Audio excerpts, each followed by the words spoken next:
Since living abroad, my outlook on life has definitely changed, which means your girl has some new habits. Hi, my name is Jasmine. My husband Gozie and I are expats who have lived in both India and Morocco. I love to travel, and when I can, I love trying new foods too. And today, I'm sharing 10 habits I picked up while living abroad.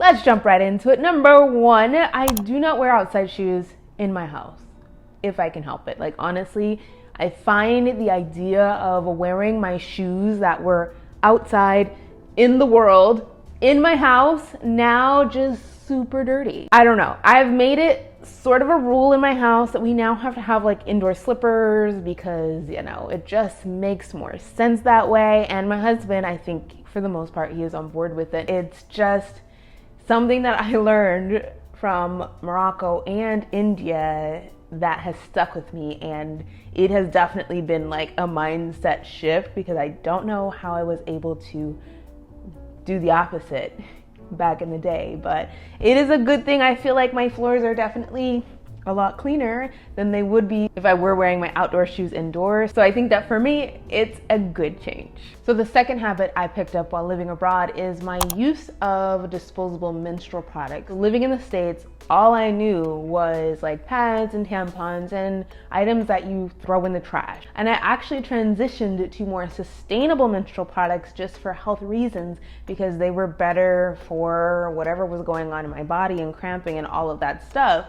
But when I moved to India, I came across menstrual cups. I feel like they are the most sustainable way to go through a menstrual cycle. I am not completely 100% off of products that are disposable for menstrual cycles, but I am working towards eliminating them hopefully one day in the future. But for now, I'm okay with using a menstrual cup mostly during my cycle and then supplementing with disposable products that are more environmentally friendly and sustainable, because living abroad, especially in India, and watching the trash pile up, I was like, okay, I know I can't like solve this problem, but I can do my part in not using as much trash. So along with menstrual products, you know, life was a little bit more sustainable. But yes, if you have not gotten onto the menstrual cup train, y'all, like try it out. They're definitely more expensive here in the States, but I found mine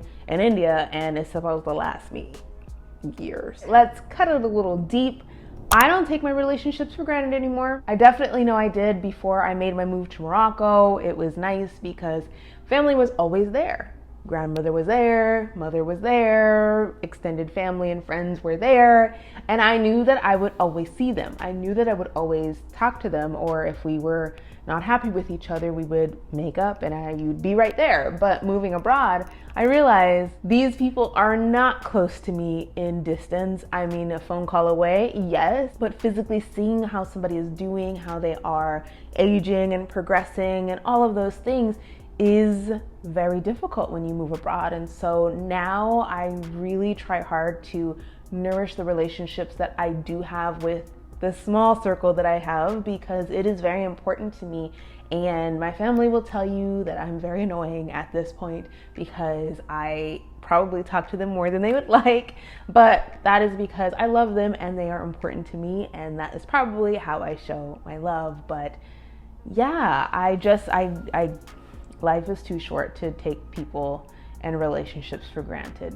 It really is. On the same line of not taking relationships for granted, I keep my circle pretty tight because people take your energy and you give energy as well. So I now really wholeheartedly believe in the energy that surrounds me from the way that people are and their personalities and all of that, and how it feeds me and brings me up or brings me down. And I can no longer afford to be brought down by toxicity. It's really not directed towards anybody because none of the people in my circle are toxic. That is how we kind of bubble that around ourselves so that we are able to not waste time with relationships and people that don't serve us anymore. And we're also able to give ourselves a little bit more freely to those relationships that are in fact serving us. So yes, I highly recommend that you do the same. Take a little account of your friend group and figure out who is the bad apple in the group. It could be you, and it could be you removing yourself from that friend group and just starting fresh. Moving abroad gives you an opportunity to start fresh, and that is something that I definitely do love. And I do think that moving abroad and embarking on any new change in your life will show you who your real friends are and where that energy is being kind of sucked out of. The next habit is that I am so much more adaptable, which has led to me being more adventurous, which is kind of crazy. I always saw myself as being the adventurous type, somebody who would be willing to jump off a cliff into a giant like river of water, like you see on Instagram, those people that are really like daredevilish. But I didn't realize that I was kind of scared to do those things because I was never really given the opportunity to do those things. Living abroad has given me the chance to expand my world and to have opportunities. I can do more adventurous, more daring things. Safe, of course. We don't want to get ourselves into trouble, but I definitely find that I'm able to adapt to certain situations as well and quickly figure out if it's something I should be doing or not doing, and I choose to do because you only live once, which is probably what we're going to talk about later on in this video. So the next habit is something that I really find to be very important and something that has changed my life, and it is to not take everything so personally. So this is something that everybody would agree is important, and this is something that I also read in the 4 Agreements by Don Miguel. I forget his name. The book is in my room. What he says about not taking things personally is so important. And I used to feel like everything everyone did, if it was slightly pointed at me, was an attack on me. Honestly, I was so freaking sensitive and it did not serve me. And then take that mindset abroad, you think everybody's staring at you, whispering about you, speaking about you in a different language, targeting you, whatever the case may be, because you think that the world is all about you. It's a very self-centered and very self-absorbed mindset to have. And honestly, taking things personally that everybody may or may not be doing to you, again, that doesn't serve you. It's taking up too much energy from you because most of the time people aren't even thinking about you, or the things that they are thinking about you, especially when living abroad, are kind of nice. So what I do now is I try to put a positive spin on things, and I know it sounds very hippie of me, but it's true. I either do that or I try not to pay attention because, again, I don't want to insert myself into other people's conversations and other people's lives when I don't have to. Even if the situations are about me, it doesn't deserve my attention or my energy until it is directly about me and directed toward me and deserves some sort of action from me. That's the only time I'll give it energy. The next habit that I developed was meditating. Y'all, I am a meditating fool out in these streets. I developed this habit in Morocco. I mentioned this before. I was depressed in Morocco and sad and homesick and all the things, and I did in fact speak to somebody, and this professional told me that I should start meditating to calm down my mind, just to relax and to focus a little bit better, because I had problems with all of those things. And I started meditating using Headspace, and I was actually using Headspace up until this year, up until I switched to the Calm app. And y'all, both apps are fantastic, but the Calm app is where it's at for me. It really just fits my personality and the way that I need to meditate a little bit more than the other app. But again, both are really fantastic, and I honestly would like to try some meditation that comes from specific countries that I do live in, or, you know, with people in general. But for now, I'm okay with just doing the solo meditation with the Calm app. And so meditating is something that clearly I've taken into my life now after all these years, and I think it has made me a better person. It has made me a calmer person and has allowed me to figure out how to deal with emotions and taking things personally, and just to regulate my racing mind, because I think a lot.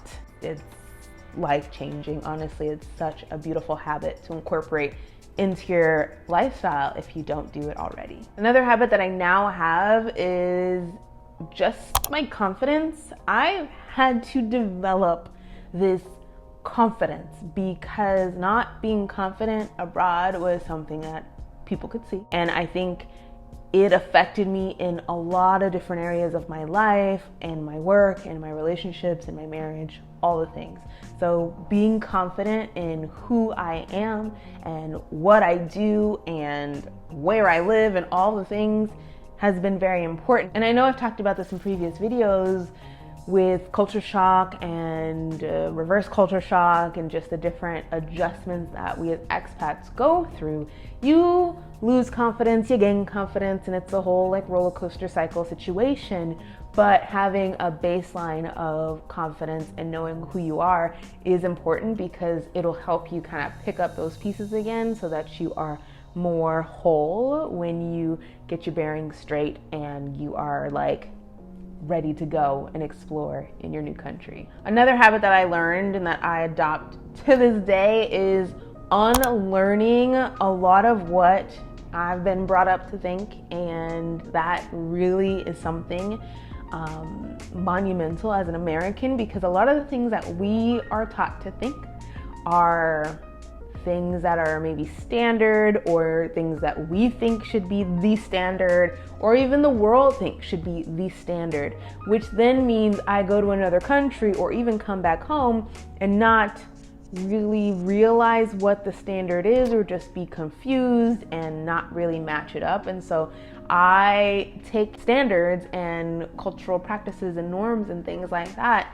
country by country, day by day, and just give myself grace in knowing that maybe I'm not going to 100% get it right away, but that I can relearn certain practices. If that's driving, for example, driving might look one way to me, but maybe I need to relearn how to drive in a specific country. So that is a habit. It's really just telling myself that maybe I don't know everything that I think I know. This last habit is all about seizing moments and opportunities whenever possible. I know now that life is fleeting and it goes so fast, and you may never be in the exact moment, space, country, or time that you were in yesterday. And if an opportunity is given to you to do something big or small, I now know to take it. And I think that's such a different mindset for me because